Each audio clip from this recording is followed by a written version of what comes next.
The best way to predict your future is to create it. Not from the known, but from the unknown. What thoughts do you want to fire and wire in your brain? What behaviors do you want to demonstrate in one day? The act of rehearsing them mentally, closing your eyes, and rehearsing the action. So whatever impact or success or reaching goals or growth or whatever you say, on one level in the physical world, it's about how well you harness your physiological and your psychological process.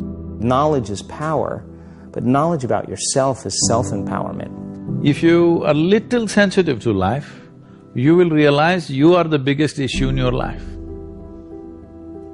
So this is one thing that I'm trying to do with people, that you are never the issue in your life. I'm not the issue. My thought, my emotion, my body is never the issue. My thought, my emotion, my energy and my body are my instruments of function. They are not impediments in my life. But I would say for 90% of the human beings, their own body, then the compulsions of the body, the compulsions of their thought, the compulsions of their emotions are ruling them most of the time. So when you yourself are a problem, well, you're on self-help. Whether your body and mind works against you or works for you, this is a big difference. So there is enough evidence to show only when you're in pleasant levels of experience, this happens best. So obviously, joy is first, then growth. If you're joyful constantly and you have no fear of suffering because you understand all human experience comes from within you, and so you have managed to create the kind of experience that you want, now growth is possible unbridled. If you have the fear of falling down and suffering, you will not go very high. So this one fundamental thing has to get across to all the human beings on this planet.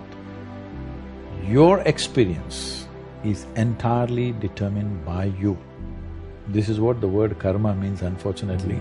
It's become something else here. Karma means action.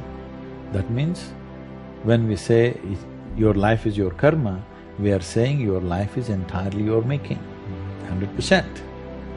What happens in the world, there are many, many forces involved. What happens within me, it's 100% me. If you don't take charge of this, then you're an accidental life. When you're an accidental life, anxiety is very natural. The moment you start feeling abundant and worthy, you are generating wealth. The moment you're empowered and feel it, you're beginning to step towards your success. The moment you start feeling whole, your healing begins. And when you love yourself and you love all of life, you'll create an equal, and now you're causing an effect. We're not here as human beings having a spiritual experience. It's the other way around. We are all infinite spiritual beings having a temporary human experience. And coming to a place where we live our lives from that infinite place and beginning to know our soul. As we sit here, this is my body, that's your body, this is my mind, that's your mind. There's no such thing as this is my life and that's your life. This is a living cosmos. Everybody is free to capture as much as they want. If you capture substantial amount of life, your very presence will become a significant life. Otherwise, you will become a mediocre life. This is the important thing. It's not the knowledge you gather in your head, it's not the muscle that you gather in your body, it's the life. We'll use another analogy, a dream. Let us say we're dreaming that we're being attacked by a tiger. In that condition, we're really afraid. We're perspiring, we may even be rolling and screaming in our bed. Now, is that dream real or illusion?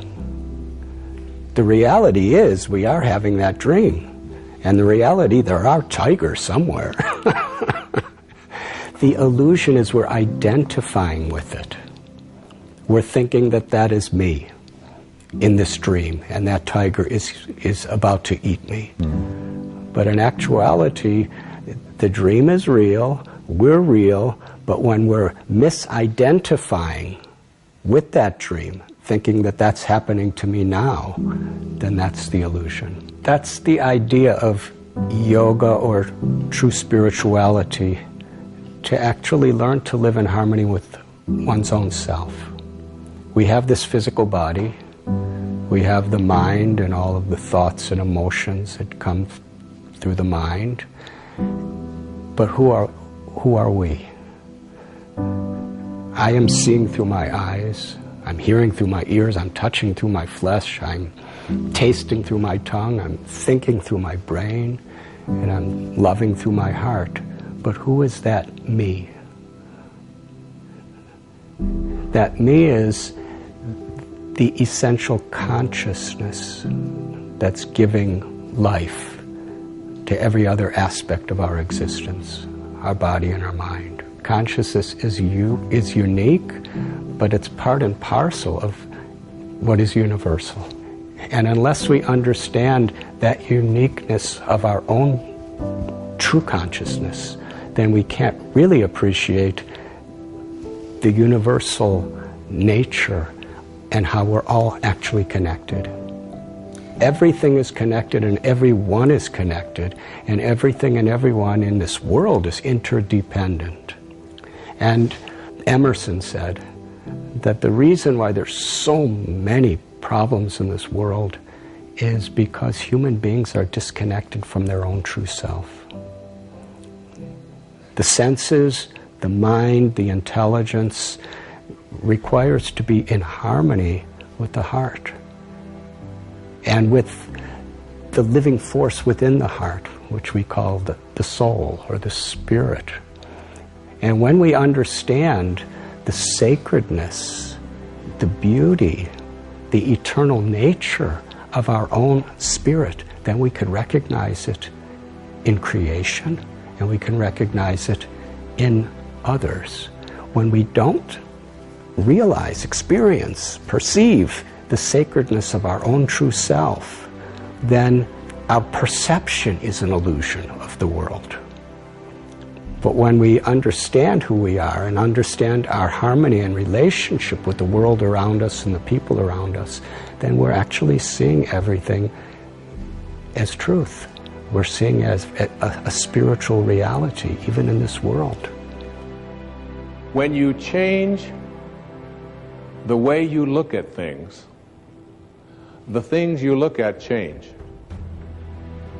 Albert Einstein once observed that you have the most fundamental and major decision that you have to make in your life is this: do I live in a friendly or a hostile universe? Which is it? Is it a universe that is filled with hostility and anger and people wanting to hate each other and people wanting to kill each other? Is that what you see? Because when you see the world that way, that's exactly what you will create for yourself in your life. This is from great scientific minds. And the interesting thing is that this is not just a clever play on words, that when you change the way you look at things, the things you look at change. It's actually a very scientific thing, and I'm going to show you that in just a moment. I'd like you to imagine the following scene. You're in your house. You've got your car keys in your hand. The lights go out. Power failure. You can't see a thing. You stumble around in your living room and you drop your keys. And you look around for a moment and you realize that you're never going to find them in the dark. But you look outside and you notice that the street lights are on. So in your mind, a light bulb goes off. I'm not going to sit around here in the dark and grope around looking for my keys when there's a light on outside. I'm going to go out here under the street light and I'm going to look for my keys. Why are you laughing? This makes a lot of sense. So you're out here and you're groping around and you're looking for your keys and you're looking and your neighbor comes along and says, "What happened, Wayne?" "Well, I dropped my keys." "Oh, I'll help you look for them." And the two of us are now down here looking for our keys. And looking. Finally, he says to me, "Excuse me, but where did you drop your keys?" "Well, I dropped them in the house." He said, "You mean to tell me that you dropped your keys in the house and you're looking for them out here in the streetlight? Doesn't make any sense." And I said, "Well, it doesn't make any sense to grope around in the dark when there's light out here." Now you laugh and you think how silly that is, but isn't that exactly what we do when we have a problem, a difficulty, a struggle that is located inside and we're looking for the solution outside, someplace outside of ourselves? It would be like going to the doctor and telling him all of your symptoms, and the doctor says, oh boy, you've got a lot of symptoms. And he starts writing out prescriptions. You need a prescription for this symptom, you need a prescription for that symptom, and finally he gets this 4 or 5, and you go to walk out, and you say, well, I'd like my prescriptions. He said, no, I'll give this one to your mother-in-law, and I'll give this one to your neighbor, and I'll give this one to your daughter, and I'll give this one to your father. I mean, you're the one with the struggles and with the difficulties, and expecting somebody else to change or something outside of you to get better in order for you to make your life work at this level that I'm calling intention is something you have to really take a hard look at. It's in here.